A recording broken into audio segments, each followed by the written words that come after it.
Welcome to the Wisdom Factory Literary Society debate. My name is Preston Nieves. I'm the president of the Wisdom Factory Literary Society. The Wisdom Factory Literary Society's motto is uniting knowledge with action for the benefit of mankind.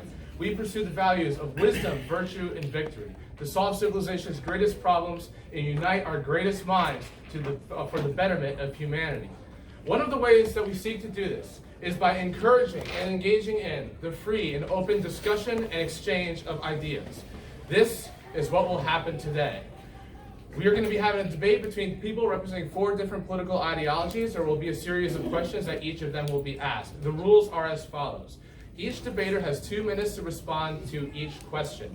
There's going to be a 1-minute response time, and there are 2 questions each from 3 different categories: domestic social policy, domestic economic policy, and foreign policy.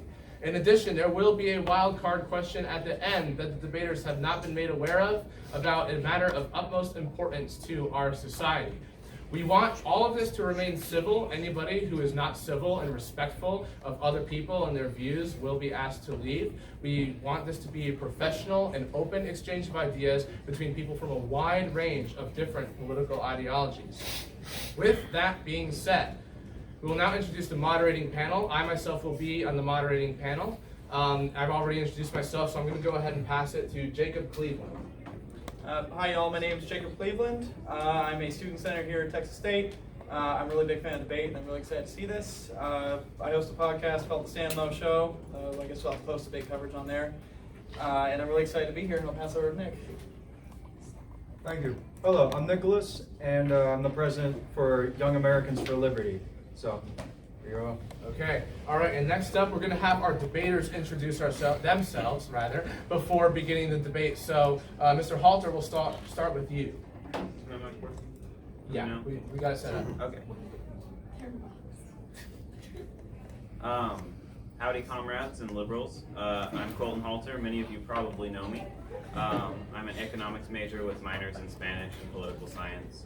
I'm the co-chair for Young Democratic Socialists of America at Texas State, but I'm not officially representing them because they thought it was lame, which is fair. I'm also a student senator representing McCoy College of Business in the Student Senate, and I serve on the Students' Rights Committee and the Student Services Commission. We're doing introductions, and then we're going to come back to Yes. opening. Okay. Yeah. So. Howdy, I'm Colin Pruitt. I'm glad to see everybody here. It should be exciting. I'm a history and political science major.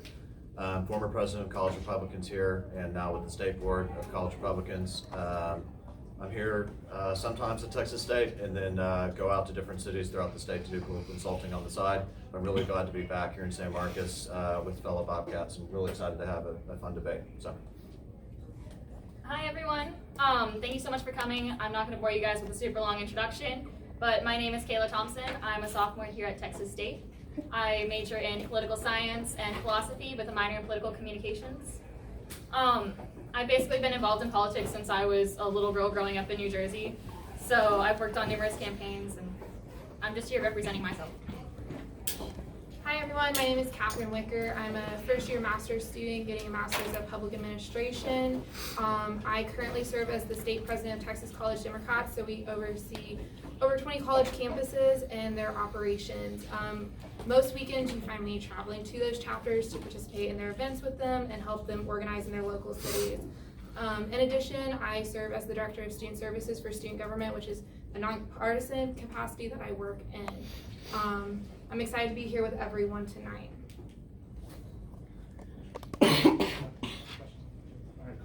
All right, so for the sake of time, we're going to go ahead and skip the opening statements, and we're going to get right into the questions.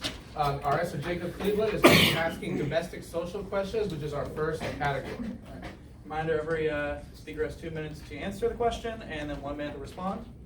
So the first question is, many policies, both proposed and enacted, such as immigration detention camps, gun control, mass surveillance, and the Muslim ban, are championed by their supporters as necessary for safety and national security. However, critics of these policies often object to them on the basis that they infringe upon human rights and constitutionally protected freedoms. Considering these choices, which is more important, safety or freedom? All right, Mr. Pruitt, we'll start with you. So I really like this this kind of juxtaposition that we've created. So my opening statement, I was going to kind of come out and with the disclaimer and say that I'm not representing conservatism as you might know it. I'm representing conservatism as it should be and as quickly emerging, right? With the likes of J.D. Vance, Josh Hawley, some of the advisors in the White House. Conservatism in the Burkean sense, right? Not this Ben Shapiro kind of conservatism that you see today.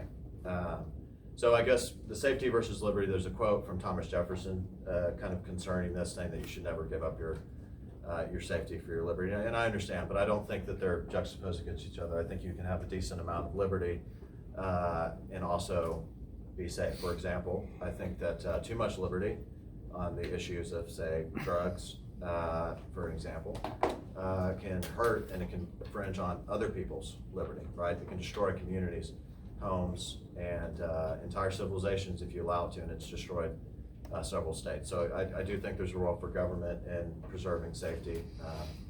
I think that the government has a role in preserving the moral order, and I think that too much liberty is just as destructive, as we've seen in maybe revolutionary France. It's just as destructive as too much government control, and I think libertarians and socialists have a really hard time balancing those two things, but they're two fringes of the same spectrum. So. All right, would anybody like to take a minute to respond? All right. I'll go ahead and respond, actually. Well, you were next anyway, so this is going to Okay, be awesome. So kind of going along with what Colin has said, I completely agree that I don't believe safety and liberty are juxtaposed together. I feel like they both are fairly independent. You can't completely lose your safety. You can't completely, losing one is not going to increase the other. That being said, obviously, I would like to point to the example of the TSA. Since the TSA implementation in 2001, they have failed over 50% of their checks consistently over and over and over again. The TSA has actually been proven to do nothing to secure your safety, and it just is there to be an infringement upon your liberties, upon your Second Amendment rights, it's honestly just a basic hassle to go into the airport. As recently as 2017, the TSA failed more than 80% of their checks of seeing drugs or smuggled weapons onto the aircrafts. So I don't believe that we should be giving up our freedoms for this false sense of safety. All right, would anybody like to respond? I'll respond just quickly. I mean, I'm not going to defend the TSA. I mean, anybody who knows me knows that I rant for about 45 minutes every time I get on a plane about them. So yeah, I mean, the TSA is one example. Obviously, that's not a very good government institution. It's not doing a very good job, and it's a little bit of overkill. And that's a good example of where the balance is off. But I think there's a common quote that's used a lot. I just wish that I could defend my drug farm with my AR-15, and I just question whether those people, what kind of society these people want. And they claim to be conservative, and it's just, at what point does having, being a good neighbor and being good in your community, Trump being a hyper individual who defends their meth with their, fully automatic weapons. And so I think it's just a fair question to ask what the balance is. So. All right, Ms. Wicker. All right, thank you. So I actually think this is a false choice. We constantly have to look at both and how we balance both. I'm going to start with talking about the Second Amendment. And what I'm going to say about this is, yes, it is a fundamental right by our Constitution. That is what it says. But we also have to look at what goes on in our country. We have an epidemic of gun violence. And when people are getting shot in their neighborhoods, they are not free to live safely. And so those are when we have to look at this and find a balance, because we need to be looking how to build laws to protect public spaces, but also look at how we can still make sure that people's freedoms are met. Another example that I want to share about this is actually the First Amendment too. It's a fundamental building block for our democracy, yet people have their free rights to speech and association, but there's also a legal system that is in place against fighting words and hate speech. And those are all unprotected classes of speech, and it's important that we understand those differences as we're discussing this question and as we're looking at it. Okay, and Mr. Halter? Okay, so I don't want to spend too much time because I think everyone's pretty much agrees. Obviously, these are not an either or. There's not really a trade-off. The idea that is very common in like neoliberal politics, that you have to give up some of your freedom to get more safety, it doesn't make any sense. I mean, is a black teenager more safe when there are more cops on the street, or is an undocumented immigrant more safe when there are more ICE officers on the street? Are any of us more safe with the expansion of the surveillance state? No, we're actually probably less safe, because now we have these government agencies actively trying to harm us, as well as the illegal harm that we are at risk from. So I think they go hand in hand. The more free you are to live in your community without being shot and murdered on the street by police officers, you're also probably more safe. But here's a quote that I have from a Georgian Marxist whose name I can't pronounce, but it is difficult for me to imagine personal liberty is enjoyed by an unemployed, hungry person. True freedom can only be where there is no exploitation and oppression of one person by another, where there is not unemployment, and where a person is not living in fear of losing his job, his home, and his bread. Only in such a society, personal and any other freedom can exist for real and not on paper. So basically what it's saying is you can't have freedom when people are dying in the street. You can't exercise your First Amendment right if you don't have a home, or if you don't know where your next meal is coming from. So until we guarantee these basic human rights to people, the right to have housing, the right to have health care, the right to have food and water, the right to exist and to live comfortably, these bourgeois natural libertarian or natural laws or laws of nature, or any of these bourgeois concepts, they don't matter. They don't matter to someone. I'm sorry, time is up. And also, before moving on, I'd like to respond to that. Yeah. actually, I was going to mention, would anybody respond to either Ms. Wicker or Halter, because I messed up with the timing of that. I'll respond to Catherine. There's a lot to unpack there, and we don't have time to do it all. But I think on the question of just a disclaimer on the First Amendment, I think it's very important that we protect free speech. That's become an issue here at this university, across the country. I think that the line of hate speech continues to move, right? And so more and more acceptable thoughts and ideas start to become hate speech. Tax cuts become hate speech, for example. So I don't think that's a legitimate public policy to pursue. And as far as the Second Amendment, I understand there's a lot of talk about the Second Amendment, but just to put this in perspective, I don't think that that's an appropriate use of government action to confiscate weapons or ban weapons, because if we're talking about, say, specifically AR-15s, right? The amount of crimes committed with AR-15s is so low that the FBI doesn't even keep statistics on it. It's less than like 200 a year, right? What you're really getting violence out of, and what they won't tell you, is the vast majority of murders are, or gun deaths, this 30,000 number, okay, about 2/3 of those are suicides, right? So All you're right, looking that's at about, time for response. Would Okay. anybody else like to respond either to Mr. Halter or Ms. Wicker? It's a lot to unpack, it's gonna be the next topic, so. Yeah, there's a lot to unpack. All right, We need a go little for bit it. more time to. Segues into the next topic. All right, yeah, so Yeah. actually. His answer kind of goes. Yeah. Yeah, next question. Okay, so life expectancy has been declining for the past 3 years due to an increase in suicides and overdoses in the United States. In a report from the CDC, the suicide rate for people between ages 10 and 14 has increased by 56% from 2007 to 2017. Why do you think this is, and what can be done to address this? All right, Ms. Thompson, we'll start with you. Okay, so with the suicide rates concerning 10 to 14-year-olds, I believe that it's kind of a lack of acknowledgement over bullying crises, which we could get into all day, but it would be a long legislative process. What I really want to get into is the other part of it where you said overdoses. And the reason I think that overdoses are such an issue with life expectancy is because we are we have this war on drugs, and if we don't decriminalize the drug usage, decriminalize, not legalize, I'd like to point out that there's two differences between those. Those struggling with addiction cannot feel free to go out, and they can't go and get help because they're worried about being penalized for addiction. So All right, would Sorry. anyone like to respond? yeah. Briefly, I'd like to clarify if I misread, it's actually 10 to 24-year-olds. Oh, okay. Sorry if I misread, it said 14, 10 to 24. So I just want to make this point quickly. Decriminalization is kind of looked at as like a moderate. Decriminalization is a false choice. Decriminalization basically says consumption of these drugs that are produced and trafficked by basically terrorist organizations becomes acceptable and okay. You either have to legalize completely the entire supply chain, or you have to fight the drug on war from top to bottom. You can't say that you can buy drugs out here from say Los Zetas or some cartel organization, which is currently sending the murder rate in Mexico through the roof, right? And so I think decriminalization is a complete disregard of the people in Mexico and Colombia and all throughout the Golden Circle states who are dying, and literally 400,000 now at this point are died in this drug war. And stopping, cutting off, saying it's okay to do it here in the United States, but we're still going to go after these people on the border. We got to pick one: legalization or fighting the drug war. Decriminalization makes the whole thing worse. All right, would anyone else like to respond, Ms. Thompson? I hate to say this, but I actually generally agree with Mr. Pruitt here.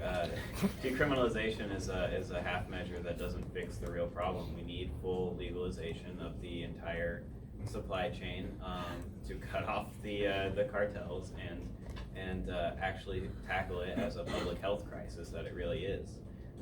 We shouldn't be sending people to jail for these things, obviously, but we also shouldn't be allowing drug cartels to profit off of it.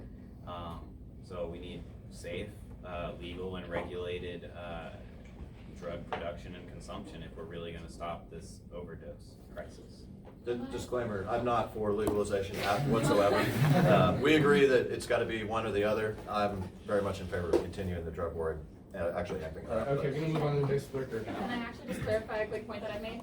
Just like a quick sec. Super quick. I've never said I was against legalization. I believe decriminalization is a process to legalization, but I believe that decriminalization has to come first. Okay, Ms. Wicker. All right, so there's a couple of parts to this question that this could be an all-night question, to be completely honest, just unpack. Suicides are not an isolated incident. We treat them as these isolated incidences, but they're not that. We have a mental health crisis in this country. It's talked about nationally on the news regularly, but it starts first with like our medical health care coverage. When people cannot afford to go get the mental health care that they need, they are not able to then effectively get the help before it escalates to suicide. So that's one part of this that we need to talk about. And then the next part of it is that going into this drug conversation, drug overdoses are a huge problem in this country. Right now what keeps happening is we're putting more and more policies in place, making it harder to get opioids or class 1 narcotics. But that's not the issue here. It's because large pharma companies are here to make money, and they're here to make money for their shareholders. And this is not a healthcare solution for this.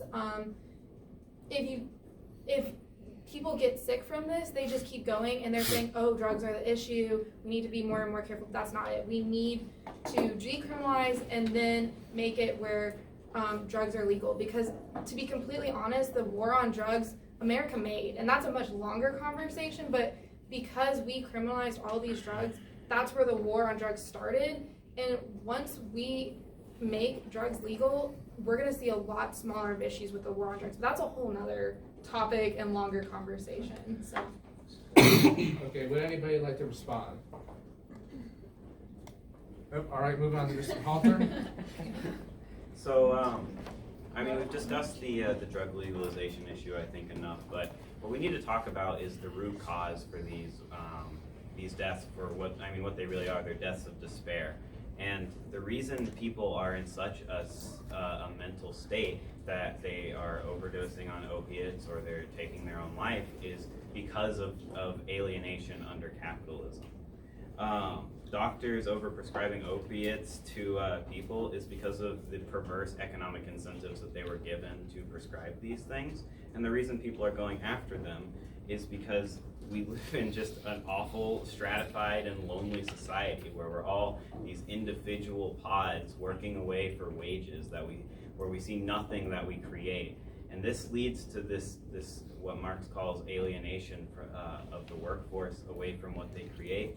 And we just lose the social aspect, and we live these lonely and individualistic and meaningless lives. So, I mean, the real fundamental social goal of socialism is to create community and to tie the worker back into what they create so that they get the full value of their labor and they actually feel some sort of fulfillment from their life, and they're not working in a cubicle to make money for shareholders and get paid, starvation wages. So I think if once we move to a socialized economy where the workers own the means of production, these problems will start to fade away because people will no longer feel this intense despair. And the people who still feel that, because of course that'll still happen. I mean, socialism isn't the solution to every problem. They will have free access to the care that they need without the social or criminal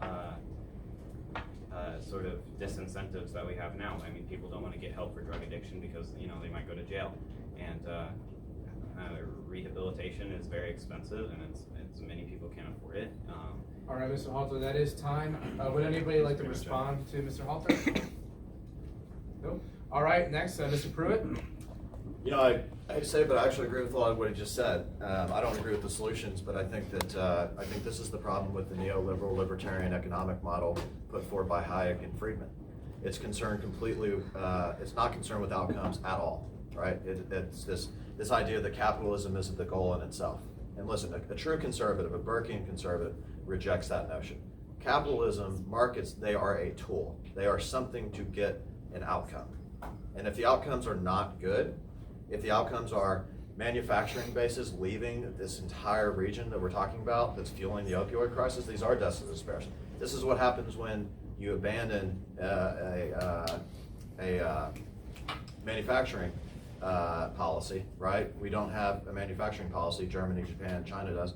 And all of our manufacturing is going overseas because of bad trade deals, bad free trade deals, I might add, right? Where all the manufacturing is getting sucked, people can get paid wages that basically slavery, right? So that you can get cheap shoes, right? Or you can get a cheap drink. And I understand people say, the libertarian argument is, you'll hear Ben Shapiro say, well, you get this iPhone for so cheap, right? I have this thing unironically. I know that a lot of human suffering came into putting this in, but I have to have it. And so the libertarian argument would be, well, consumers can just stop buying these products. Well, we know that's just not true. We just know that doesn't work. You can't mobilize 365 million people to throw away what they need for work or not wear shoes, right? Because everything is built in China. It's going to take government action to bring manufacturing back to these desperate states. Take on pharmaceutical companies that are delivering profits to the shareholders, embracing the idea that Milton Friedman said that you only have a social responsibility to your shareholders. That is wrong. You have a responsibility to your community. You have a responsibility to your country. And if the true conservatives know that, this idea, this free market Darwinian capitalism is being pushed. I'm a capitalist. I believe in markets, but what I don't believe in is letting 5 or 6 corporations own 90% of the market, stamp out small businesses, crush communities, and do it and then justify it by saying, all right, Mr. it's Pruitt, markets. that is time. Before moving on to the next question, would anybody like to respond to that? I would. I mean, I think to an extent we agree here, but that is what capitalism does inherently. It leads to you go for the lowest cost and the highest profit, and it seeks to concentrate wealth at the top. No matter how much regulation or government intervention, that is the fundamental process that capitalism does. That's not up for debate. That's just what capitalism is. We cannot truly fix this problem. We can keep putting band-aids on it. We can keep having new deals every 60 years after it collapses. But we can't keep doing that with this system that is destroying the entire planet. We have to do something else. We can't just allow this system to concentrate wealth and slaughter people on a massive scale until suddenly it collapses and there's a band-aid stuck on it until it does it all again 60 years later. That's not working, and it's going to lead to the death of our civilization if we don't do something else. all right. So, go ahead. Oh, okay, sorry. Well, I'm not going to go against with the slippery slope argument, the logical fallacy that Mr. Halter is putting on. However, I would like to kind of address what Mr. Pruitt is saying and say that obviously we agree that it would take a special type of utopia to say, oh, well, everyone could just stop buying these products. I'm not going to lie, I'm addicted to my iPhone as well. However, I believe that it's government regulation that's stamping out small businesses. It's not free market laissez-faire systems. It's government regulation that's put on by corporate lobbyists to put regulations on this to make it harder for small businesses to start, which starts the cell service oligarchy, honestly. Yeah, I'd like to on that. So I think that Teddy Roosevelt broke up monopolies in this country. That I think is an important thing to do. Problem is that it is this state capitalism, crony capitalism system that's being exercised right now, where huge corporations are favored over small businesses. So think about your conception of the elite, right? It's some guy who's probably a local lawyer, a local business owner who's on the country club, right? That used to be the elite in America. That doesn't exist anymore. Those people are being crushed and stamped out as large multinational corporations with no loyalty to community or to country are moving in, wiping out communities, and then saying we're conservatives, right? We're conservatives. Well, conservatives believe in churches and schools, and they believe in communities with values, right? And when you have a company come in, close the plant, move it to China because they can get slave labor, right? And the churches dry up, and overdose deaths skyrocket. Is that really a conservative? What are they conserving? Because I don't see it. What they're doing is they're using revolutionary market forces, unrestrained market forces, to absolutely wipe out entire communities in this country. So yes, I believe in empowering small businesses. I think we could do a better job. So that is time. Are there any other responses? Just clarify the slippery slope thing that I was accused of. No, we do. Well, actually, we're behind on time, so yeah, you can do that. We have more time than we need right now. Okay. I just want to say it's not a slippery slope. It's happened. The Great Depression happened. The Great Recession happened. The concentration of wealth greater than we've ever seen in the history of society is currently happening under capitalism. The world has gone from being mostly fine, like climate-wise, to on the brink of total collapse. And just the 180 odd years capitalism has been around, that's not a slippery slope. It's just what's happening. Ms. Wicker, did you want to respond as well? I'm trying to figure out who I want to respond to with all of this. I do want to say one thing. Democrats also believe in schools and churches. I know you said that about conservatives. I go to church every Sunday. Sometimes I go twice. And I'm one of the biggest Democrats you will see right now and on this campus. And I am okay saying that. The other part of this is I have to agree that we need to start making communities first. We need to stop sending our products and our goods over to China, and we need to stop buying it. I mean, I have my computer, I have my iPhone, but it's bigger than that. We have an epidemic right now with our environment. Our environment we're at a crisis. If we don't do more to fix it, we're gonna have an issue. And that starts with, honestly, small things by buying local. The more you're buying your produce where you know the farmers and the people, it makes a difference, because when you're shipping your food thousands and thousands of miles away, that's an issue. When you're buying your clothes that aren't made here or partaking in fast fashion, that also makes a difference, because all right, Ms. Wicker, that is time. We're going to be moving on to the next question. And Ms. Nicholas Flores over here is going to be asking the next set of questions. We're going to be shifting it over to economic policy, once again, domestic. So, Nicholas. Thank you. All right. What is the role of taxation and government spending? Should we prioritize limiting taxes, or should we be willing to raise them to fund services and programs? Which services and programs should these be? All right, Ms. Wicker. Okay, all right, we'll start with me. So we're looking at this again, I feel wrong. We keep talking about this as, oh, we're spending, but what we're not looking at is what's actually going on in America. And I've heard people from both sides of the aisle complain about the tax code, but we've never in our lifetime seen an overhaul of this system and changing it. And I think that's one of the first things we need to be talking about. The United States should be either provide or an assist effective pathways for people to have social mobilities, for people to have the ability to receive the care when they need it, for zip codes not deciding people's outcomes. So that's where I feel on this. We need to have roads and affordable housing for an economy that allows for people's success. We used to have this thing called like the American dream. We're not seeing that anymore. And that's what we have with this policy. We need to also be looking at a varied source of income and it can't all come from these income taxes. It can't all come from business taxes, it can't all come from permit applications, and it can't all come from direct revenue. The more property income and wealth you have, the more you utilize the American system. I'm just trying to get this really quick, sorry Preston. No, you're good. The more property income, lost my whole place. Anyway, so in addition, there are America's 165 million of people are at the working age that have a tax burden. It's corporations and businesses that do as well. Take a drive on Earth 35 and tell me how many trucks you see on the road. Look at the transaction logs of our nation's banks. You can see that a significant amount of it isn't the everyday American, it's our businesses. They also should have a fair burden on the nation's cost. And then about our Americans' economy and how it should actually work, what stops us from getting Ms. that? Wicker, that is time. Would anybody like to respond? Okay, Mr. Halter.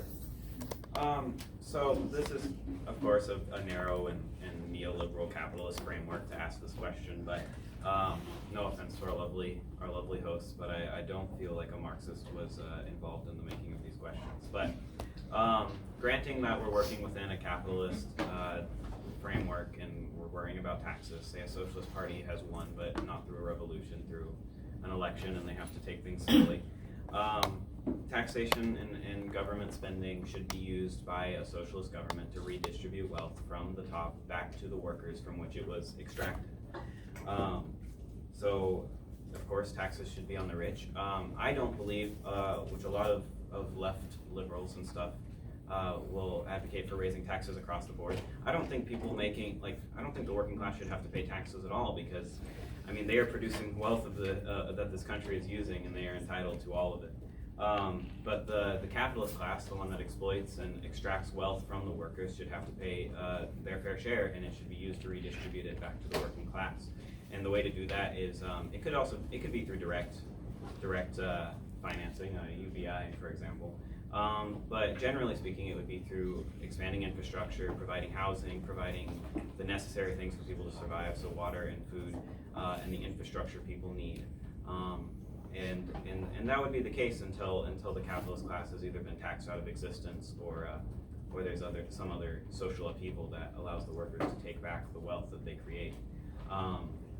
But the workers are entitled to everything they make, and I don't think it should be taxed to pay for the services they need. I think the capitalists who extract it from the workers should foot the entire bill, until which point they no longer exist. All right, would anybody like to respond? I just want to say that, yeah, I'll respond. That my points were directly talking about the businesses. I wasn't talking about taxing the people, nor did I say that, especially when I was talking about how our current system is, but that's what I just want to say, so I did not say that. I was not attacking. Yeah, I just want to make it clear that's not what I said in my beliefs. All right, Mr. Pruitt? So I just want to, I'm not going to really talk too much about seizing the wealth of the capitalist class. It's just, but I will talk about the Tax Cuts and Jobs Act in 2016. So we were talking about small businesses earlier. I think people were unaware of how damaging those tax cuts really were and how big of and I'm a Republican, so I'm probably getting in trouble for saying this. I viewed it as a corporate giveaway because it cut corporate taxes when they really didn't need to be cut. I did agree with the personal income tax cut, and the reason I believed in that is because 70% of small businesses are actually their tax rate is tied to the owner, and it's on the personal income side. So if you're talking about a local plumber or someone who does portable buildings, or say a local businessman, right, restaurant, personal income taxes affect them directly, whereas the corporate side, we cut the corporate rate. We did have, to be fair, we had the highest corporate tax rate in the developed world before all the loopholes and giveaways to people like Amazon and Google and multinational corporations that don't care about America, don't care about your communities, want to make a lot of money, more than they ever have before, and disrespect the people that underpin their success. So it's like, for example, the US Navy protects all of the trade routes that these multinational companies profit on, and then these companies show zero apparent care or loyalty to their country. That's why Google, just so you're aware, Google denied working with the Pentagon to improve American safety and is now working with China to create a surveillance system to where they can survey Muslims in their country, capture them, and put them in re-education camps, as it were. That's the multinational corporations in this country. That's what they're doing, and giving them more corporate giveaways so that they can go work with dictatorships and state capitalist states like Xi Jinping in China. It's completely unacceptable, and we have to stop it. Guys, so we're picking up steam on the live stream right here. People are starting to come up. They're asking if you guys can speak up a little bit louder. Absolutely. You guys have done Yeah. a great job. All right, cool. All right, so before moving on, would anybody like to respond to that? I would say that, I think we definitely agree that we should not be giving corporate welfare to these multinational corporations that work with authoritarian surveillance states. I think we can all agree there. So, well, I think we can at least agree on that. But I would say that you can't just reverse the tax cuts. That's not going to fix the problem. This is an inherent feature of capitalism that will continue to happen forever until we change the system. We're not going to be able to give power back to the communities unless we give them the means to produce their own wealth, until they own their own economy, and they own their own country, and they own their own political system. That is what socialism is giving everything that has been produced by workers back to the workers and allowing them to make these decisions, and not the capitalists, not the multinational corporations, and not a corporate welfare state. All right. So I'd like to clarify, I know we're picking on you a little bit tonight.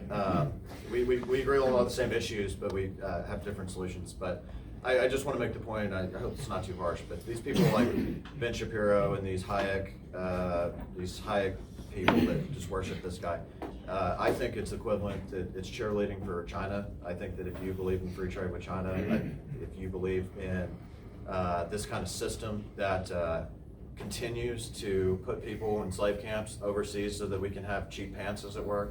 If that's your argument, if you're Ben Shapiro out here talking about how I've got this cheap stuff, right, and tax cuts, and the point I wanted to make, criticize my own party, I may go over it a little bit, but we had a great election. I support the president, and he had an opportunity to take on healthcare or immigration or any of the other issues facing us, and he did exactly what Ronald Reagan and George Bush and every single Republican president does when they get into Congress. They cut taxes. And at what point is the Republican Party going to sit back, take a look at all the issues, and address something other than tax reform? They have got to take on the issues they campaign on and abandon this libertarian mindset that all can be solved through tax cuts, or they're going to lose, and they're going to lose every single time. That is time, and we're going to go ahead and move on to Ms. Thompson. Awesome. Okay, so in response to that a little bit, I'm not going to bore you guys. I'm actually kind of a weird libertarian when it comes to taxes. I believe that the government should protect your life, liberty, and property, and can only tax you based on the deficit they accrue with that.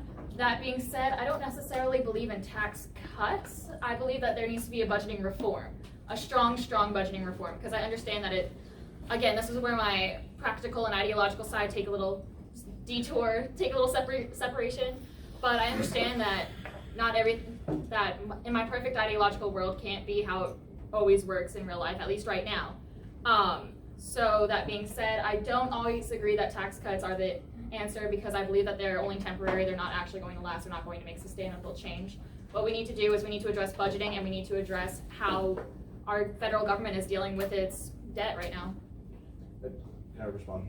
I think the problem with me and my biggest issue in politics is that you have the conservative, the Republican Party has completely outsourced all of its economic policy to these think tanks like Heritage and Cato, and these people that continue to push these Darwinian capitalist solutions on us. And look, I'm for markets, but we have to empower communities. We have to take care of small businesses, and the only thing that we're able to deliver on is tax cuts over and over and over, without ever addressing any of the issues that we run on. It's a betrayal of the voters. It's a betrayal of the American people, and I think it's tiring. I'm sad to see it continue to happen, but until the Republican Party rejects the radical ideas of Hayek, who, by the way, even though people can say, he wrote a book called Why I Am Not a Conservative. These people do not seek to conserve. These people do not share Republican Party values, and we're in electoral coalition with them for now, but I don't think it's sustainable long term if the Republican Party wants to be a winning coalition. So. All right, any other responses? Really quick, I'd just like to respond to that also. There was also another point that I'd like to respond to. As far as free trade, obviously, ideologically, I believe in free trade. However, my foreign policy, again, takes a little detour with that. And this is where I make all the libertarians mad. I'm sorry, guys. I think that sanctions and other things like that can be used. I understand that there's a need for them, and I understand that there's a practical use for them in negotiating with foreign policy situations. However, I think that once those sanctions have served their purpose, we should lift them in order to facilitate economic growth in both nations of which are part of the sanction. Sorry, we're going a little bit. This is the divide in the Republican Party. So I think that I think it's important to take on China. I think it's important to tax multinational corporations that don't have any obvious loyalty to their country. That's conservative.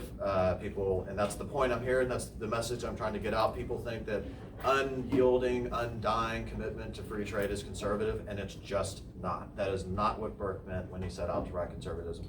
That is a neoliberal commitment made by people who are cloaking themselves in conservative ideas and social policies to get elected so that they can reward their friends at Davos and their friends at all of these multinational conferences that they go to, and the Financial Times of London people, all of these moneyed class billionaires from across the country or across the world who don't care about nations, they don't care about borders, they don't care about your community.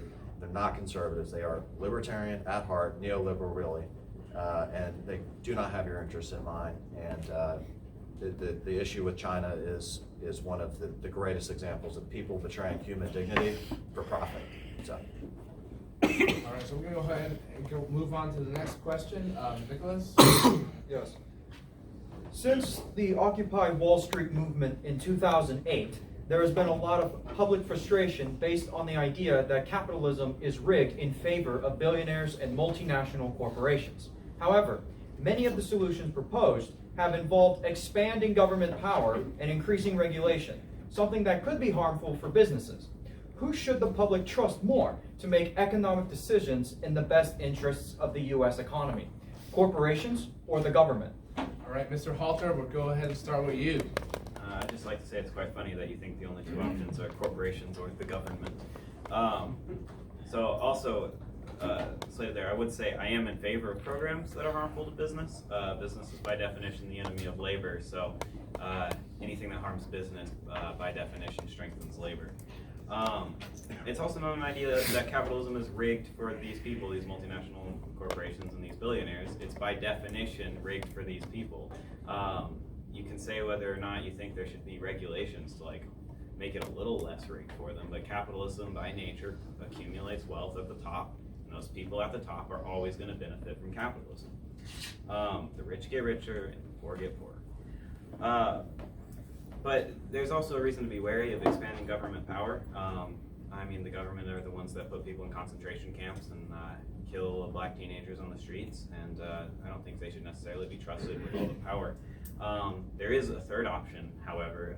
How about we give the power of these decisions and the power of the decisions of the economy to the people, and allow people to democratically and equally choose how they run, where they work, and how they allocate their resources, and let's let the people run the economy.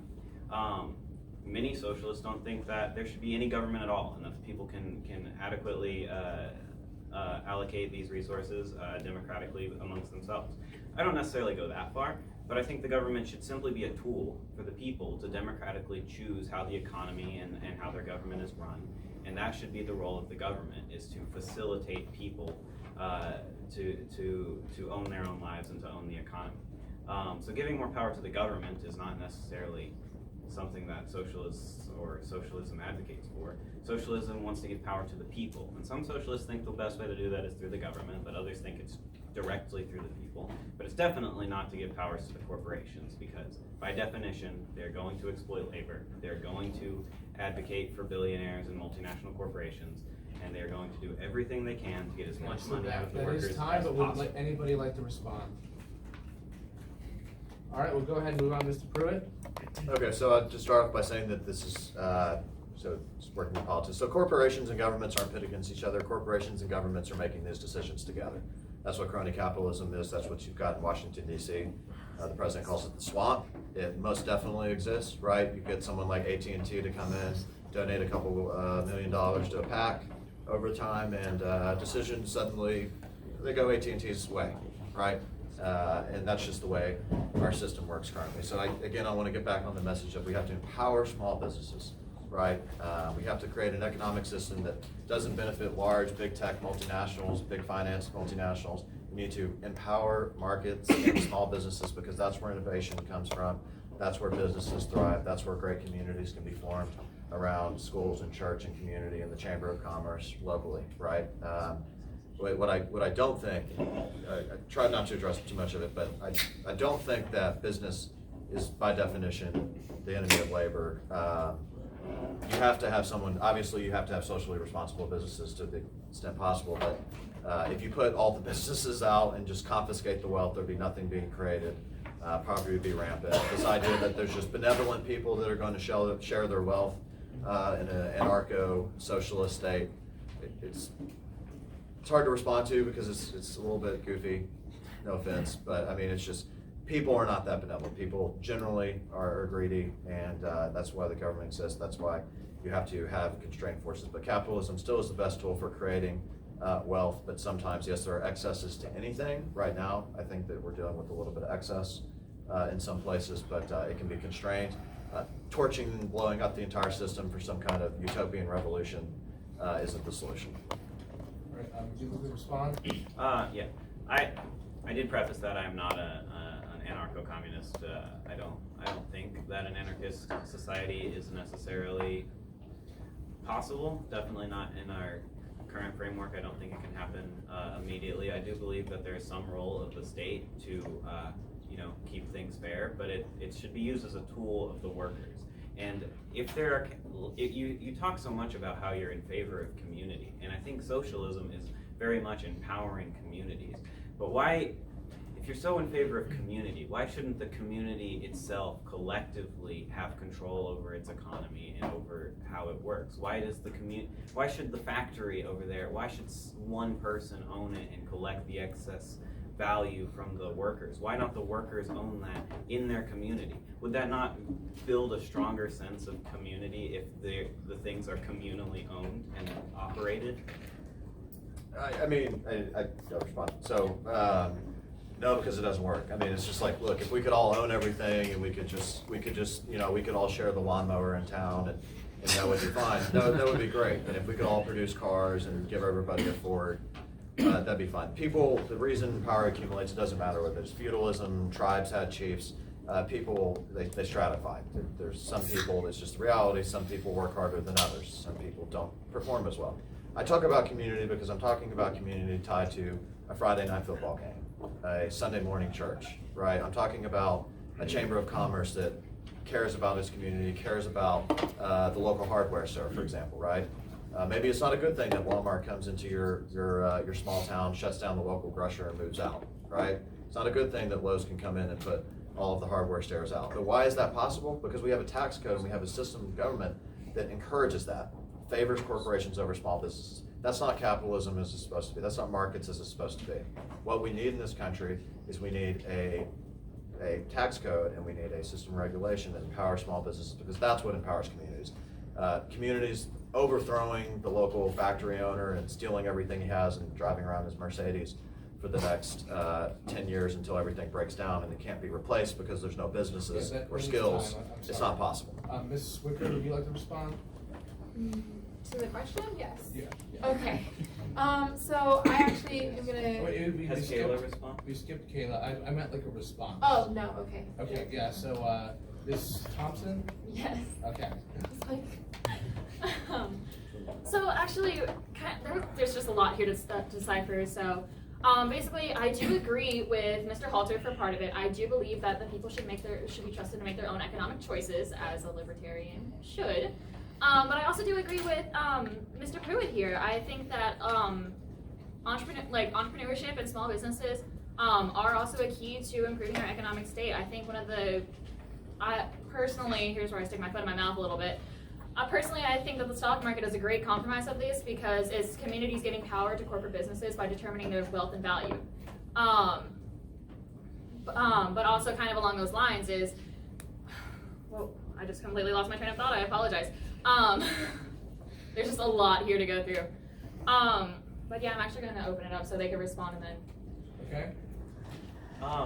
I just don't understand the idea that you can trust one random guy to benevolently I can't say that word, but run his small business morally and properly, but you can't trust the workers collectively to operate the small business. Why is that?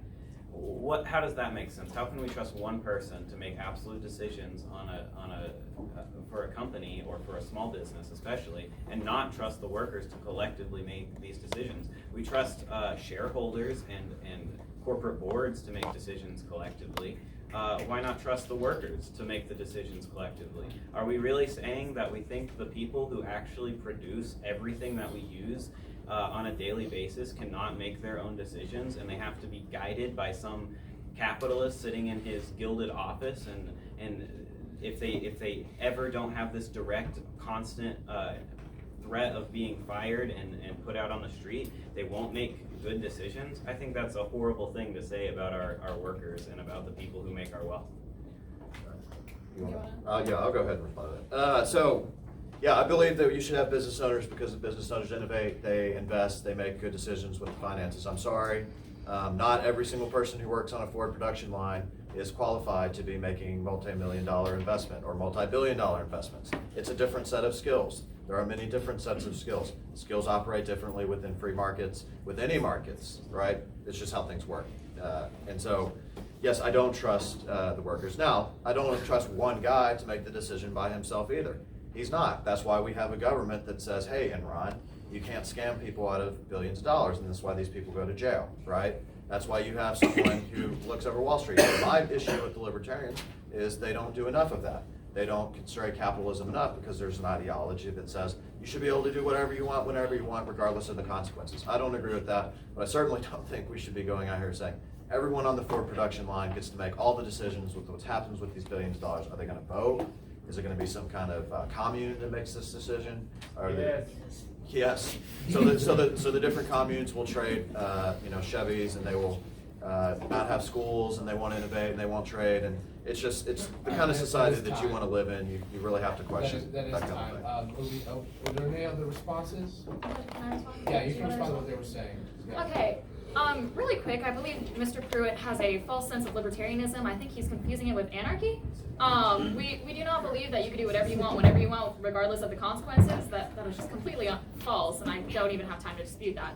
However, I kind of like to also mention that, are we forgetting that CEOs are workers too? They built that business from scratch, hand put in all that work, and also there means the products that you guys are saying that belong to the workers for producing them are also made by the CEOs because they put together those businesses, they made deals with people to build that business. So the products that you were talking about also belong to the CEO. Well, for the sake of time, we would like to give Ms. Winkler a chance to speak, so this is for a response to the question. Okay, all right, well, I have to say that I'm gonna more agree with Colton on a lot of this. Right now, the corporations don't have people's best interest at heart. And honestly, I don't think the government does either. I am not a fan of this president. I speak very strongly about my stance on that. And I don't think that they have their Americans' best interest. This is not an economic question. The people are the economy. The people decide how the economy runs. We should be trusting the workers, the unions, and each other. The economy is a battle between working rights. When we talk about working rights, we have to remember that 1/3 of our living days are spent working. And so that's what we need to be thinking about with this question. Okay, would anybody like to respond? Do I have to respond to what Catherine said, or can I respond to what? We would like you to keep it focused on what Catherine said for this response. Okay, well, I don't have anything to respond to. Well, I will, and then we can get back into it. So I really want to stress that businesses are good, generally. They're good for people, they're good for society, they innovate, they create, they do a lot of good things. Obviously, there's a balance like anything, and I think what we're dealing with here, and I want to respond to Kayla a little bit with this, is libertarians do believe in pretty much a consequence-free society. Maybe not Kayla herself, maybe not a lot of them, but there are a lot of libertarians who believe in a consequence-free society. There are a lot of even live libertarians that believe in a consequence-free society. If you believe the statement, and this is why companies have no responsibility other than that of their shareholders, if you believe that, by definition, you cannot be a conservative. period. There are people who believe that in the Republican Party today who claim to be conservatives. You cannot be a conservative if you do not care about your community, your church, your school, and your country. If the only thing you care about is profit, you are a libertarian. You are someone who belongs in the French Revolution and not in the Burkean conservative party that is growing that we see today. So, All right, so it is time. Are there any other responses? I just think I feel like I'm intruding on a little bit of a Republican Party civil war here. A little bit. I think maybe you guys should have a follow-up debate. We should. But I just want to say, yeah, the CEO is a worker. But tell me this: can a factory produce a Ford without the linemen and all the manufacturers on the floor? No. But can they produce a Ford without a CEO sitting in his office making investment decisions? No. Of course they can. They have a factory that produces Fords. Why should the CEO have more power, or really total power, over the factory? Why should he have any more say than any one lineman? Even if you do say that he is like a pivotal part of the production of these Fords, he is not any more pivotal than any one worker, and he should have as much say as they do in the decisions of the company. It affects their livelihood too, what happens to the factory, and they should have control over what happens to the factory, because they are the ones, by and large, producing what makes that factory profitable.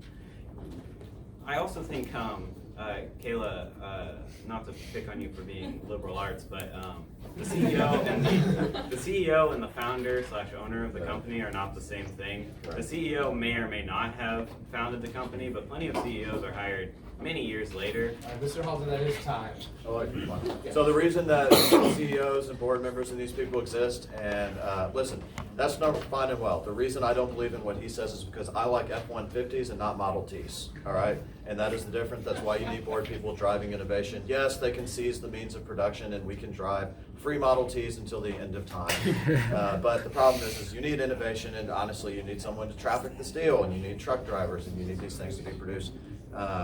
That's the problem fundamentally with Marxism, is that you seize the means of production, innovation stops, quality of life in the 1950s is obviously not as good as it is today when it comes to products, and you're putting them in Ben Shapiro's box, but I mean, it's just a fundamental truth that innovation is important to economy, and Marxism basically believes in the end of history, as it were, and also the end of innovation. All right, so we'll take responses from Ms. Thompson and Mr. Halter again before moving on to the next question. Okay, I'd actually like to correct my previous statement. Mr. Halter is correct. I was thinking of a specific company example, and that's why I misspoke and said CEOs. But going back to what Mr. Pruitt said about libertarians, since when are libertarians about profit? Honestly, libertarians are about liberty. It is in the name. Have you honestly read the libertarian platform? Like, it's about preserving freedoms, which conservatives and Republicans are freely throwing away to make compromises to actually line their pockets in the current GOP system in our government right now. So I'm just appalled by that statement that libertarians are all about profit, and we are all about liberty, and we're all about trying to conserve the liberty that conservatives and Republicans are freely throwing away. So yeah, I get liberty. I believe in liberty. Actually, from Mr. Halter, actually, this time is last. You said I had one more response? Yeah.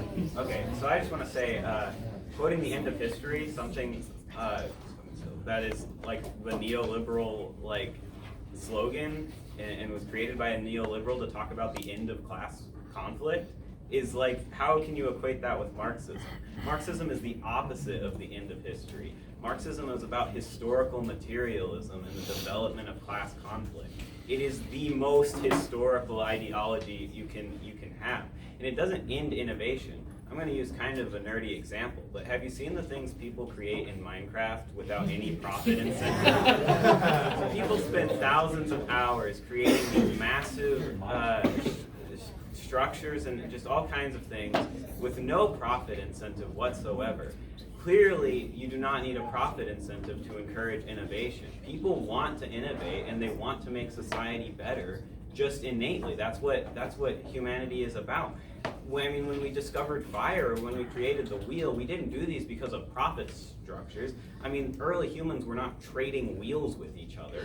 They did it because they had a need to innovate, to All right, then it's time you can finish your sentence. they had a need to innovate, to solve problems, and because that's just human nature to do so.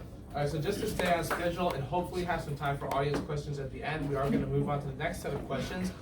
This set of questions I'm asking is going to be based on foreign policy. So the first question is as follows. Should the role of U.S. foreign policy be to protect and secure America's interests around the world, or should America be more focused on addressing global challenges and avoiding conflict? Which is more important, and why do you think the costs associated with it are justified? Mr. Pruitt, you can take this question first. I really want to go back, but I'll move on. So yeah, I believe in the America First foreign policy. I think it's a really good idea that the president's finally embraced this. I think we've gotten ourselves involved in some disastrous conflicts in the Middle East, and we're continuing to sink ourselves into these conflicts in the Middle East when we have an emerging global power struggle with the CCP and China. That's where we need to be diverting our interest. There's two theories of geopolitical hegemony. It's Mohan's ideas about controlling all the vital ports and waterways throughout the world, right? And so the British Empire controlled all of the vital ports, the Suez Canal, generally Cape Town in South Africa, and China is actively investing in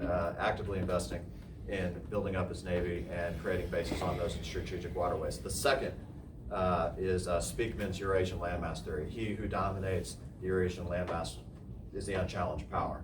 They are also, through predatory loans and state capitalism, mercantilism, really starting to dominate the Eurasian landmass, right? And so this is the first great power in history that has started to do both theories at once. British Empire did one, the Mongolian Empire did one. This is the first great empire in history that's trying to do both. And so while we're wasting our time in some of these trivial wars in Yemen, which is a human rights disaster, we're completely ignoring the growth of the most dangerous threat to us since the Soviet Union, and perhaps could become an even greater threat than the Soviet Union. So. All right, would anybody like to respond? All right, we'll go ahead and move on to Ms. Thompson. Okay, so again, I really don't like commenting about foreign policy because I do not have all of the national security info. Are you guys good? Sorry, ADHD, really distracting.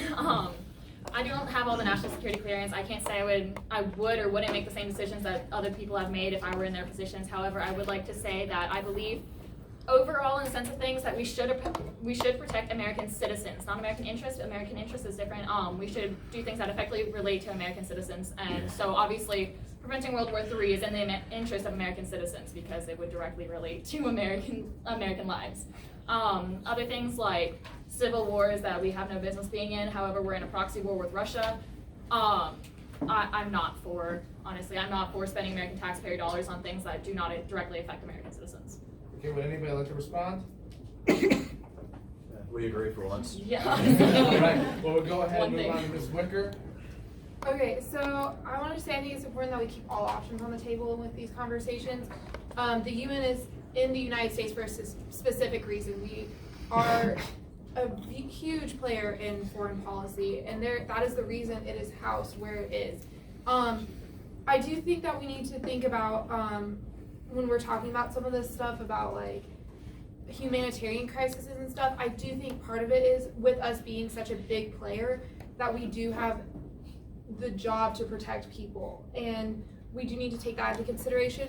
We do also need to think about protecting America too. I'm not saying no, we're not going to protect our own citizens and at the cost of helping others, but what I am saying is we do need to be helping those people that are in need. Since the border and some of those things are starting to be mentioned, I will say we have a humanitarian crisis at the border. People are coming and seeking asylum, which is a legal right in our country, and they're being turned away and then being sent back to their hometowns in other countries where they're being killed. That is not healthy. That is not protecting us. They're not coming in and harming us. They're doing the jobs we don't even want to do. So when we get into this and about protecting those global challenges, we need to also be thinking about there are people that need us and we need to be helping them in those times of need. All right, would anybody like to respond?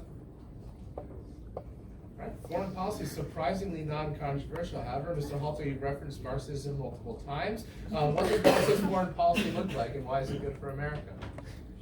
That's not really the question. Well, it's not, but I just figured I'd throw it in there. I feel like it's not strange for a Marxist to reference Marx, but the Burkean has referenced Burke quite a few times. That's right. Well, so the U.S. foreign policy should start and end at staunch anti-imperialism. We should not drop a single another bomb. We should not kill another child. It seems pretty self-evident to me that we shouldn't just be committing global genocide to help forward generally oil company and other multinational corporate interests. We should instead engage in diplomacy, obviously non-exploitative diplomacy, which we like to engage in often. We should be trying to empower workers and indigenous people and various oppressed people throughout the world. But we shouldn't be dropping bombs. A lot of people on the left will be in favor of the U.S. dropping bombs and supporting people they don't like supporting dropping bombs on people they don't like. But I think leftists should always be anti-imperialist, and they should always be anti-interventionist.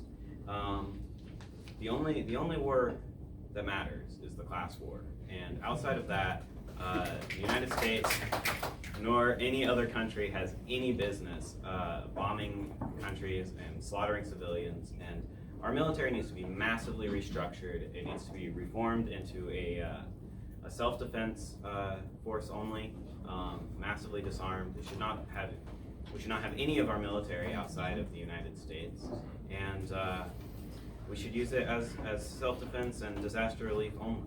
And then one more thing I had somewhere, but I don't know where.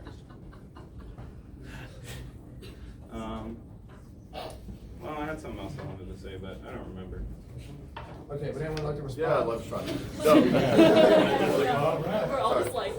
Yeah, so I think the United States should have an active military, and maybe we shouldn't use it as aggressively as we have, but we have to be able to respond to global threats. There are bad actors in this world. There are bad actors, Xi Jinping, Vladimir Putin. You have to have people to protect basic human rights in a lot of countries so that we're not being subjected to the surveillance state where China with social credit systems and genocide. I really questioned after the past century, anyone who can read the history of that and say, well, we should just convert to a system of self-defense. I understand, I believe in self-defense, and we should be a little bit less aggressive, but the idea that we can just withdraw from the world and Xi Jinping and Vladimir Putin will just run wild is it's extremely naive, and it borders on something Neville Chamberlain would say. Ms. Thompson? Yeah, I just have a question for Mr. Halter. Are you saying that the potential of World War III does not matter because the only war that matters is the class war? World War III will be the class war. Several disagreeing statements to that.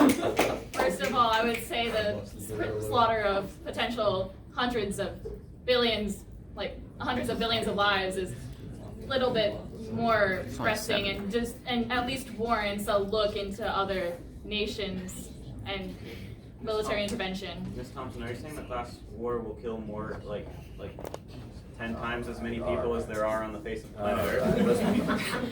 Am I allowed to respond to that? Yeah, go ahead. Okay. I don't see why coaxing the world into World War III by sailing our ships and flying our drones against around other countries is somehow less aggressive and less likely to lead to war than withdrawing and engaging in diplomacy, empowering workers and indigenous communities. I mean, all over the world right now, workers are rising up and they are overthrowing their corrupt governments. Jordan, Chile, Ecuador, to an extent Hong Kong, though I have my reservations about that movement. Instead of going and cooing them whenever they overthrow their leader, we should let the workers of the world decide for themselves how they want to run their countries, and we should not be bombing places, and we should not be flying our drones around sovereign countries. We should not be committing global genocide. And in fact, the other thing I wanted to say is we should be paying reparations to the countries that we have destroyed through imperialism and through colonialism. We owe a massive debt to the rest of the world, and I don't think it can ever be repaid, but we should really be doing something to try and make things a little bit right with these countries we've destroyed. So we have time for one more response. Ms. Wicker has precedence. She has not spoken in the response time yet. Okay, so first I want to say that previously we have needed to intervene in wars. Think about World War II. People were being killed for their political beliefs, for their religious beliefs, for having a disability. That was a time that we needed to intervene. And they even came over and bombed us because we had been staying out of it until Pearl Harbor. So that was a time that we did need to intervene as a country, and that's why we sometimes need to. The other thing I'm going to talk about like us going through the waters and stuff, this is a longer conversation, is there are things called international waters, and that's a longer conversation about this, but that's something we need to talk about too. And then when you're talking about things, we have worked to help countries. We've created diplomatic treaties. You brought up the Middle East. Oh, the United States has helped with a lot of that in times, and those sort of things are important, and that doesn't necessarily mean war. You can get involved in a foreign concept in foreign policies without a war, and I think that's important to mention too, that not every time that we go over to help a country doesn't mean that we're bombing them or flying planes, having boats go over for these situations. Yeah. Well, just clarification for Catherine. I did say in my little spiel that I do think we should engage in diplomacy with other countries. It should just be non-exploitative. It should be one of deference to workers and indigenous communities, and it should be one of honestly, it should be one of, we're sorry we screwed over your country, and we'll give you everything you need to fix it. That is the diplomacy that the United States should be engaging in, and not one of exploitation, not one of withholding aid if these countries don't agree with our policies that we have told them they have to enact. And lots of these diplomatic missions just further this exploitation and just make things worse, honestly. I mean, look at all our treaties, look at how much good all our treaties with Israel and Palestine have gone. All right, Mr. Halter, I am going to go ahead and have to Can stop I you. make a quick question for him, just to clarify? Yeah. So are you in favor of the class war? Yeah, of course. Okay, so we're in favor of a class war that's going to kill more people than World War II. So that's what's been said. So I'm really liking the comments for this question because it actually sets us up very well for the next question. Mr. Pruitt, you talked about withdrawing, and that's something that other people have mentioned throughout the debate. So the next question is, was Trump's withdrawal of troops from Syria appropriate? Why or why not? And if not, how would you have responded to Turkish military action? Ms. Thompson, you're up first. Okay, so like as I've stated before, I really do not like commenting on military operations, especially ongoing ones, because I do not have all the national security clearance needed, and I feel that I cannot affirmatively say I would have made the similar decision or a different decision had I been in that position. But what I will say is that I believe that over the history of military intervention of the U.S., we have made mistakes, and I believe that the correction of those mistakes is important. Any responses? Okay. Ms. Wicker? Okay, so the president knew what was going to happen. Other presidents told him, we will start a war. And then he was like, that's okay, we're going to pull the troops out. And then it has caused a war. Syria was rebuilding their country with us there. ISIS had been suppressed. They were being held captive. Because we pulled out, the ISIS leaders now are back in the communities that they have destroyed and harmed and caused the Syrian people to die. We're now back seeing images of these people that did nothing, were not the cause of these wars, innocently dying, children that are dying in the streets now again because of us pulling out of that. So I have to say it was an inappropriate decision, but again, I wasn't in the decision room when it happened, but for me personally, in my beliefs, I do not think we should have ever been doing that. Since we're on foreign policy, I do want to go back to one thing about the Israel-Palestinian war. We withheld aid from Israel when Israel violated treaties. The Palestinian people are, again, innocently dying. So when you're looking at the Middle East, this is a much larger and complex issue that we need to be discussing. So that's my thoughts there. Any others? I guess I'll respond, and this might be controversial, but I'm gonna say it. Palestine literally does not exist. There's no such thing as Palestinian people. Palestine was the British colony. There is no such thing. There's no nationhood. There is no Palestine. It is Israel. It was created in 1947, but guess what? Those people have been there for thousands of years. Now it's complicated.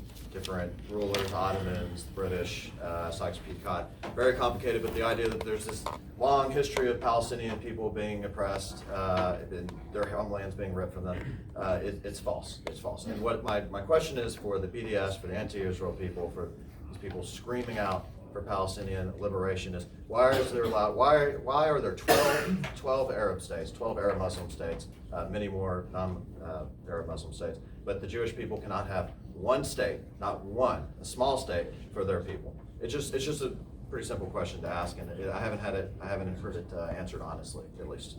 So. Okay, all right, so, and we're gonna change up the order a little bit, so Pruitt, go ahead, your response is next. Good question. So, okay, cool. Well, the question then, so I've got a little bit more inside information. At first, I'm pretty much, I don't really like the whole Middle Eastern conflicts, but I do know some people who work in the National Security Committees up in DC, and the 50 troops were defending an intelligence base that's situated to where it can basically monitor Russian communications in Syria. It's actually been there for a long time. It's not really in a war zone or anything like that. So pulling the troops out seemed rushed. I disagree with the president on this question. It's led to a lot of instability. It's 50 troops who weren't harmed away. They weren't costing much money to us, and they were defending a base that was already and still is there, right? And so it just seemed like maybe more of a PR move, and I think the president rushed the decision.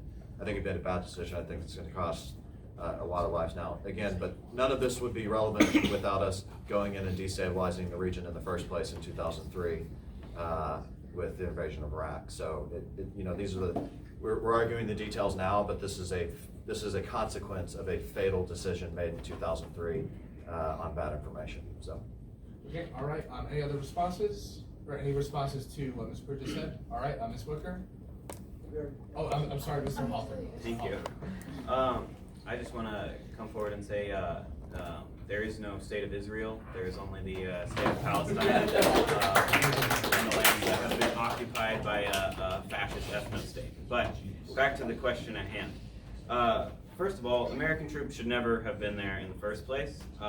They should never have been in the Middle East, and they should never have created the situation in the first place. I think we mostly agree on that.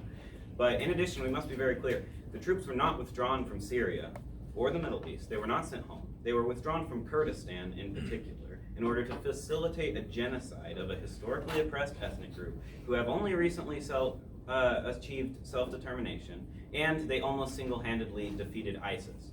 This group has long been oppressed by the Turkish fascist state, and there is nothing the Turkish state wants more than to slaughter the Kurds and crush their revolution.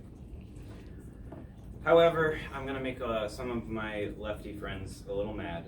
It is never the place of the United States or any nation to use imperialism, even in defense of revolution. So the U.S. should not have blatantly granted Turkey a green light to go and slaughter the Kurds and commit a genocide. And I definitely support the Kurds and hope their revolution succeeds. However, I also don't think the U.S. should be bombing Turkey or establishing no-fly zones or sending troops to the Middle East at all. But Donald Trump's move was clearly just to facilitate a genocide. It was not an anti-imperialist move. It was not him withdrawing the troops because he wants to send them home. He withdrew them from that region to allow Turkey to go in and slaughter them. And I think most of the troops that were there just got moved to Iraq, and we still have troops in other parts of Syria. But I am an anti-imperialist and anti-interventionist, even when it's difficult. And I don't think the U.S. should be bombing or sending more troops to fight Turkey. Though I do think we should send a strong message to Turkey, and we should have before we withdrawn that it's unacceptable for them to move into Syria. And that is time. But Ms. Wicker, I saw your hand up. Would you like to respond? Yeah, I want to respond to a couple of things. So, in terms of the whole Israeli-Palestinian discussion, that's a whole other discussion in and of itself. But I believe that both groups of people have a right to be there, and that's why there is the whole two-state solution conversation. And I believe we do need a two-state solution for them. The Palestinians have just as much a right to be able to live, and that is what I believe there. In regards to the war in Syria, or the issues in Syria that are going on, we backed the Kurds. The United States was not, and that's what was going on. And so that's why I'm confused why we pulled out, is because we were helping them and supporting of them. They've been our allies, so I don't really understand why that happened, but I just want to make sure that was known. Yeah, Mr. Pruitt. Sure, so I just want to kind of comment generally on the socialist ideology that's been presented tonight. We've talked about creating a class war that's going to be deadlier than World War II.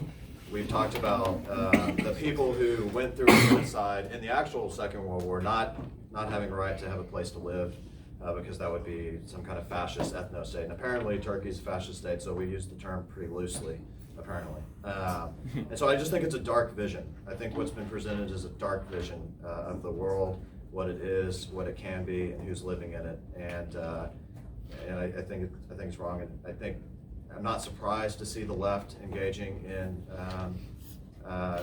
what can be described as anti-Semitism, but it's something that's common. It's something that's growing. You see these people, Ilhan Omar, Rashida Tlaib, these people, it's continuing to be pushed. It's a really scary thing to see in our democracy, turning our backs on a people that have been oppressed for so long in so many places. Yeah, But, which countries actually oppressed those people? Was it the Germany. Yeah, European Christian countries. It wasn't those Muslim countries. It was European Christian countries. Right. So I'll respond to the others. We'll respond. So yes, Germany, a fascist state, actually killed obviously 6 million people. So that's who German. You can call it Christian. Obviously, the Nazi regime was not Christian. It was actively stamping out Catholicism. That's a minor historical point. But Turkey, Palestinians, Arabs, these people were cooperating in that facilitation. And when they invaded Israel several times, Yom Kippur, 1967, they were going with the intent of wiping out a place for the Jewish people to live. So that's who, come on. I mean, Jordan, Egypt, Lebanon, all of these places. Now it's calmed down a lot, thankfully, but giving these Arab countries a green light to go commit another genocide is outrageous, and it's rooted in these anti-capitalist, the Jews own all the money. That's where this kind of lefty, crazy, anti-Semitic stuff comes from. So. Okay, so we actually only have the room for about 10 more minutes, so we're going to go ahead and move on to the last part. And this is going to be kind of a lightning round. No responses, just we hear what the debaters have to say. So the final question, this is a surprise question. If you were elected to high legislative or executive office and you had the votes to support your agenda, what action would you take first and why? In other words, what item on your agenda deserves primary focus? Ms. Wicker, we'll start with you. Wow, okay. There's two things that I would say are of importance and are of equal importance right now in this country. We have a healthcare crisis. Millions of Americans are dying because they can't have access to the medical treatment they need. People are rationing insulin when they know how much they need to be taking so they can live. And so that would be the first thing I would say, is we need to come up with a socialized approach to medicine, and where private insurers don't have a say that is higher and valued more than what the physicians say. Because when we do that, that undermines what a doctor who has gotten multiple years of an education and experience and also sees the patient on the regular basis, where insurance never even sees you. I bet the number on the back of your card for that insurance advocate doesn't even live in the same state as you. That is not an advocate for someone that would actually help. The second thing that I think we need to do that is of equal importance, and I'm saying that because it goes into the health crisis, is we need to be finding a solution for guns. And I'm sorry, I'm not saying that I'm taking away everyone's guns, but we need to stop it. When people are being killed in the streets, walking, when people in their own homes are being shot up because someone else went in it, because most likely they were intoxicated, that is not okay. When children can't safely get an education in their schools because of mass shootings, we need to be solving it and looking at it. many of the people that are getting shot up in this country don't even have a right to vote. So it is our responsibility as voting citizens to be looking at how we can protect them best. Those are my 2 comments. All right, Mr. Halter? I mean, that's a tough one. I mean, there's a lot of things that need to be passed, but I would say if I could snap my fingers, the one thing I would pass is a massive Green New Deal to transform our economy and save us from an imminent climate catastrophe.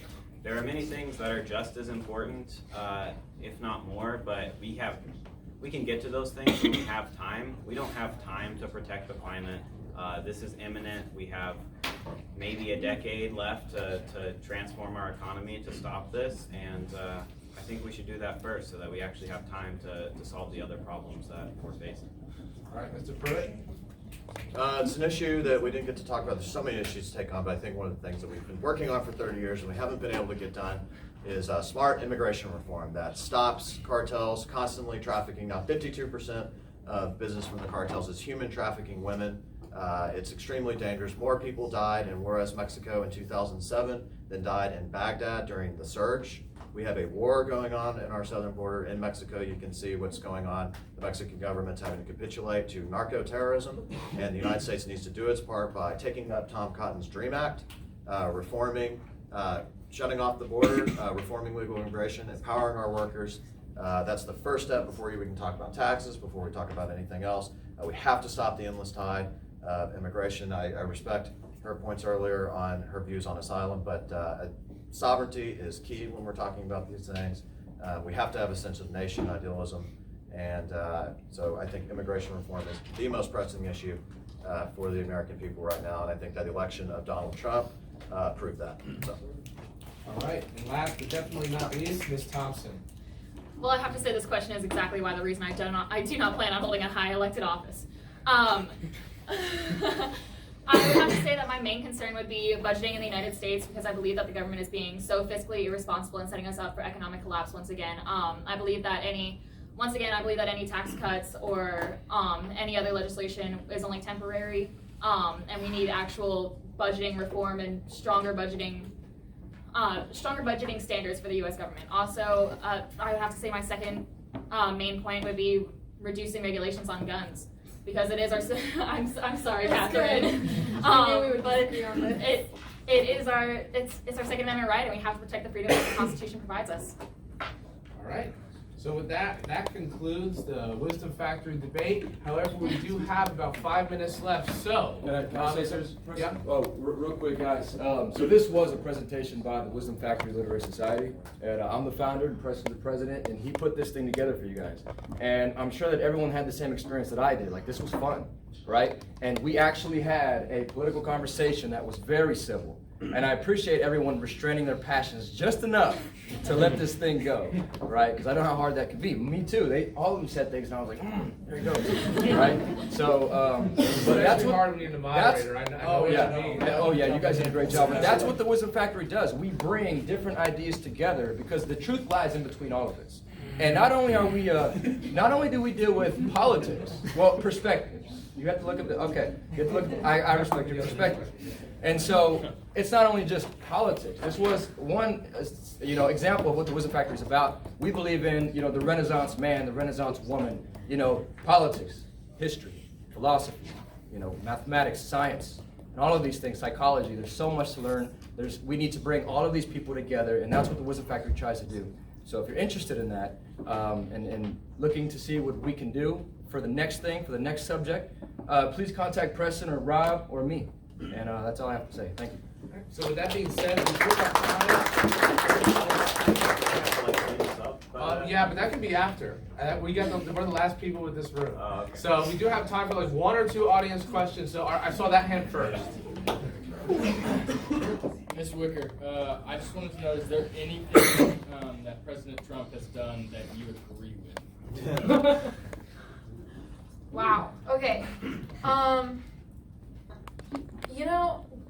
Do you like that he gave more visas to foreign people who want to come in this country and work? I don't. I don't either. Work visas are good, but that's not the issue here right now. You're trying to give me something? Yeah. I'm pretty outspoken against the president. You know, I think right now the president and I are so opposite right now on beliefs. That is not that I don't want to find something that I could say, yeah, this is good. It's just every time that it seems like, oh, maybe there could be something, it goes south. It really does for me. And it's not that I am out to hate every Republican. It's not that at all. So, yeah. All right, so we had someone from the front. Let's get someone from the back, maybe over there. Me? Yeah. Yeah, I just have a general question for the board. How do you think your ideology can aid in the queer community and continue to fight for more rights in America? Oh, can I take that one? Well, libertarian ideology is all about personal freedom, so I'm actually very pro-gay marriage. I'm very pro-gay rights in general because I believe that I believe that the rights solidified in the Constitution apply to all people regardless of sexual orientation, gender, other words that I'm trying to put in here and I cannot currently think of, and I apologize for that. But yeah, I believe that libertarian ideology does solidify a lot of freedoms for all people. So I can say personally that the LGBTQIA community holds a special place in my heart because a lot of times they are overlooked. We're seeing a lot of policies that directly impact your all's community that are being overturned. And there are a lot of things like, and I think that's really sad. The LGBT community should be able to date who they want, marry who they want, to walk freely without fear, without being told that you don't matter in this country, because you do matter. You shouldn't have to fear coming out because they could lose their job. It shouldn't mean that coming out means that you lose basic human rights. And so that is of importance to me personally. And with my party, I started with Young Democrats actually, and a little bit of history about Young Democrats. We left partnering with the DNC when they did not support gay marriage because that's how important it was to us, and it continues, and that's of importance. And I think the Democratic Party more and more is showing that of today's Democratic Party.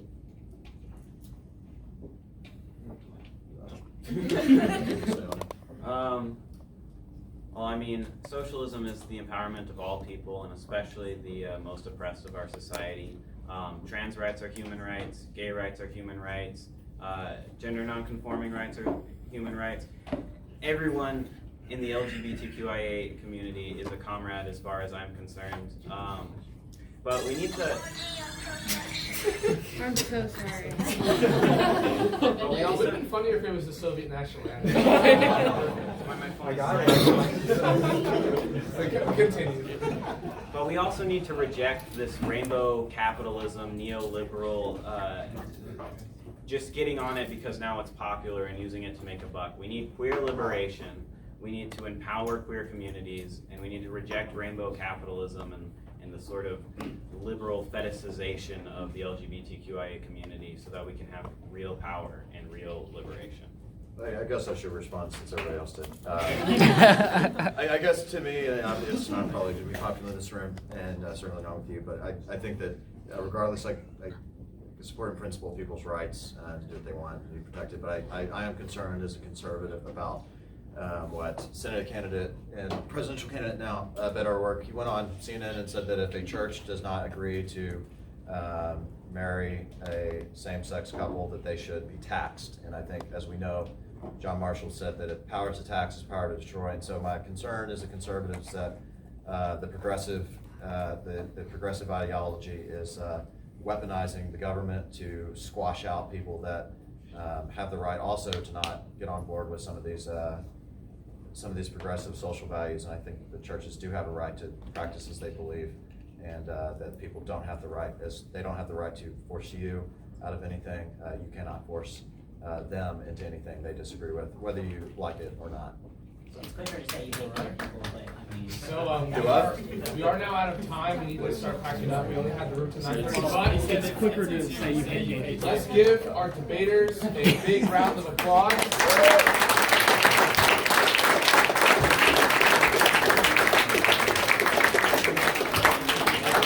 Thank you to everyone for coming out tonight. You had a great time. In the Wisdom Factory, we do stuff like this all the time. Definitely hit us up on social media. Talk to one of our members. Again, thank you all for showing up. We're very happy that you guys had enough time to show up today. Oh, yeah, no, I didn't know.